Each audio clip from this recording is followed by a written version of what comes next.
இன்றே டவுன்லோட் செய்து உங்கள் ஃபேவரட் ஷோக்களை என்ஜாய் பண்ணுங்க.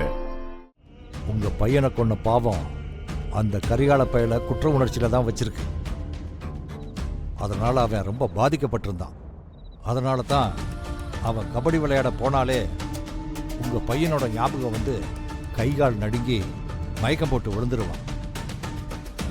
அந்த பயத்துல தான் இத்தனை வருஷமா அவன் கபடியே விளையாடாம இருந்தான். அவன் பொண்டாட்டி நந்தினி தான் அவன்கிட்ட ஏதோ சொல்லி அவனை தேத்தி தைரியம் கொடுத்து திரும்பவும் கபடி விளையாட கூட்டிட்டு வந்திருக்கான்.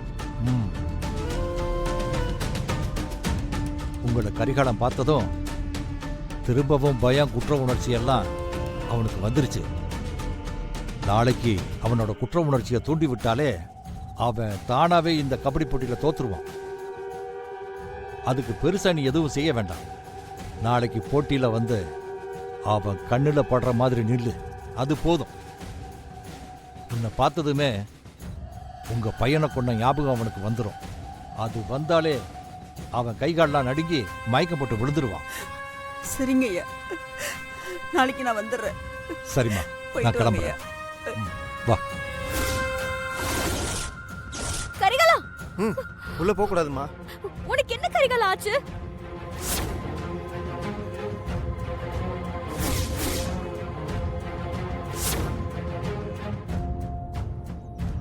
இங்க பாருங்க, அங்கெல்லாம் போக கூடாது. கரிகாலன் ஒரு மாதிரி ஆயிட்டான். அவனுக்கு ஏதோ ஆகுது. அத நான் பாத்துக்கிறேன், நீங்க இங்கேயே நில்லுங்க. உள்ள எல்லாம் போக கூடாது.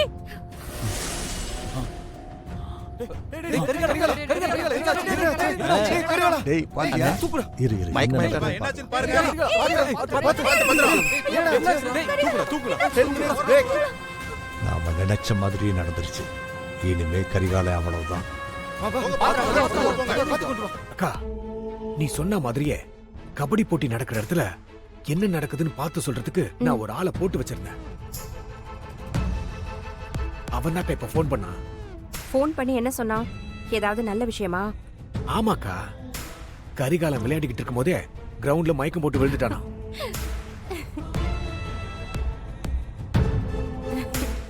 அப்படியா? அதான் நான் அப்பவே சொன்னேன், அவன் கபடி விளையாண்டா கை கால் நடுங்கும், மயங்கி விழுந்துருவான்னு. இதுங்கெல்லாம் கேட்டாதானே? இப்ப நான் சொன்னதுதான் நடந்திருக்கு. ஆனா இதுக்கு முன்னாடி நல்லா தானே விளையாடி ஜெயிச்சுட்டு வந்தா. இன்னைக்கு என்ன ஆச்சா? கபடி விளையாடும் போது கரிகாலனால ஒரு பையன் செத்து போனான்ல. ஆமா, அந்த பையனோட அம்மா கிரவுண்ட்ல வந்து கரிகாலம் கண்ணுல படுற மாதிரி நின்னு இருக்கு. அந்த அம்மாவை பார்த்த உடனே மயக்கம் போட்டு விழுந்துட்டான். மாமா, கரிகாலன் மாமா மயக்கம் போட்டு விழுந்துட்டாராம். அந்த பையனோட அம்மா போட்டி நடக்கிற இடத்துக்கு வந்துட்டாங்களாம். நீங்க தான் ஏதாவது செய்யணும். சரி, நான் போட்டி நடக்கிற இடத்துக்கு போய் பார்க்கறேன். மாமா, நானும் வரேன் மாமா. அண்ணா, நீ இங்கே இரு.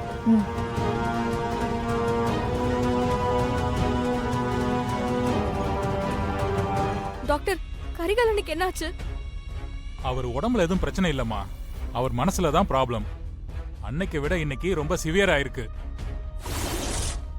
கரிகாலன் அந்த அம்மாவை பார்த்து ரொம்பவே பாதிக்கப்பட்டிருக்காரு. அவர் இனிமே விளையாடாம இருக்கிறது தான் நல்லது. என்ன டாக்டர் இப்படி சொல்றீங்க? இந்த போட்டியில கரிகாலன் நிச்சயமா ஜெயிச்சே ஆகணும்.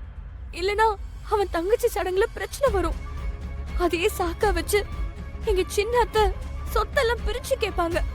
எங்க குடும்பமே உடைஞ்சு போயிடும். எனக்கும் அதுதான் வேணும்.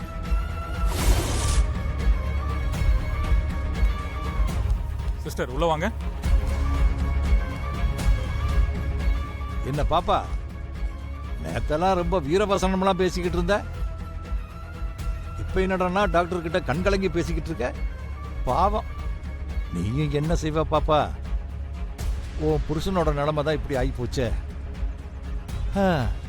யாராலையுமே ஜெயிக்க முடியாத பெரிய பிளேயரு கடைசியில இப்படி கபடி விளையாட முடியாத நிலைமைக்கு போயிட்டானே. இதுக்கெல்லாம் யாரு காரணம் தெரியுமா? நான் தான். நானே தான் காரணம். சொந்தக்காரங்க கிட்ட அசிங்கப்படுறதுக்கு முன்னாடி வீட்டுக்கு போய் சொத்தை பிரிச்சு உங்க குடும்ப பிரச்சனையை முதல்ல முடிங்க. ஒரு நிமிஷம். நீ சொன்ன மாதிரி எதுவுமே நடக்காது. எதுவுமே நடக்காதுன்னா எனக்கு ஒன்றும் புரியலையே. கரிகாலன் இந்த போட்டியில ஜெயிப்பான். இருந்தாலும் உனக்கு ரொம்ப நம்பிக்கை தான் பாப்பா. கபடின்ற பேரை சொன்னாலே இனிமே அவன் மயங்கித்தான் விழுவான். அவன் எப்படி ஜெயிப்பான்? எந்த அம்மாவை பார்த்து கரிகாலனுக்கு இப்படி ஆச்சோ அதே அம்மா கரிகாலனை மன்னிச்சுட்டா. அவங்க வாயாலே நீ போய் கபடி விளையாடுன்னு சொல்லிட்டா அடுத்த நிமிஷம் கரிகாலனுக்கு இந்த பிரச்சனை சரியாயிடும். அப்படி ஒண்ணு நடந்தா தானம்மா சரியாகும். அவங்க புள்ள செத்ததுக்கு கரிகாலம் தான் காரணம்னு அந்த அம்மா கொலவெறியில இருக்கா அவன் மேல. அப்படி இருக்கும்போது அந்த அம்மா எப்படி அவனை மன்னிக்கும்? அதுவும் போட்டி முடிய இன்னும் 1 மணி நேரம் தானே இருக்கு. நடக்கிறத பேசு பாப்பா. நான் நடத்தி காட்டுறேன். அதுக்கப்புறம் ஓ இஷ்டம். முடிஞ்சா முயற்சி பண்ணிப்பார். டேய் வாடா.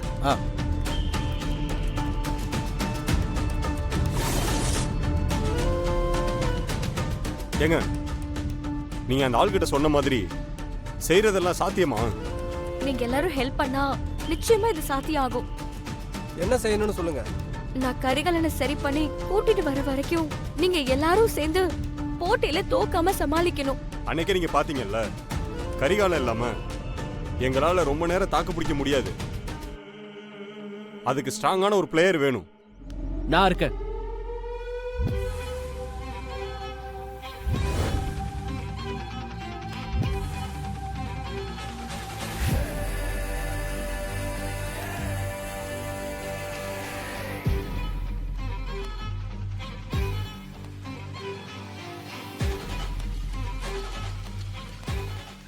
அருள், நீ என் கூட விளையாடுறியா? ஆமா. அப்ப ஒன்றும் ப்ராப்ளம் இல்லை சிஸ்டர். அருள் எங்க கூட இருந்தா எவ்வளவு நேரம் வேணாலும் தாக்கு பிடிப்போம். நீங்க தைரியமா போயிட்டு வாங்க. நந்தினி, நீ கரிகாலனை கூப்பிட்டு போய் சரி பண்ணிட்டு வர வரைக்கும் இவங்க கூட சேர்ந்து விளையாட்டை நான் சமாளிக்கிறேன். அம்மா, இப்ப நீ என்ன செய்ய போற? அந்த அம்மா எங்க இருக்காங்கன்னு முதல்ல தெரிஞ்சுக்கணும்.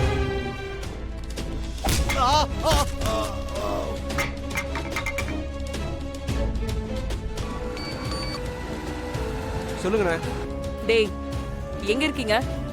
என்னண்ணே உங்க குரல் ஒரு மாதிரியா இருக்கு? அது கிரவுண்ட்ல இவனுங்க என்ன தண்ணியை கொடுத்தானுங்கன்னே தெரியல. அத வாங்கி குடிச்சுனா அதுல இருந்து தொண்டையே சரியில்லாம போச்சு. நீங்கெல்லாம் எங்க இருக்கீங்க? நீங்க சொன்ன மாதிரி அந்த அம்மா வீட்டுல விடாம கார்லயே வச்சுட்டு சுத்திட்டு இருக்கணும். அப்படிலாம் சுத்த வேண்டாம். அந்த அம்மாவை வீட்டுல கொண்டு போய் விட்டுருங்க. என்னண்ணே, 1 நிமிஷத்துக்கு முன்னாடி தான் நீங்க ஃபோன் பண்ணி வீட்டுல விட வேணான்னு சொன்னீங்க.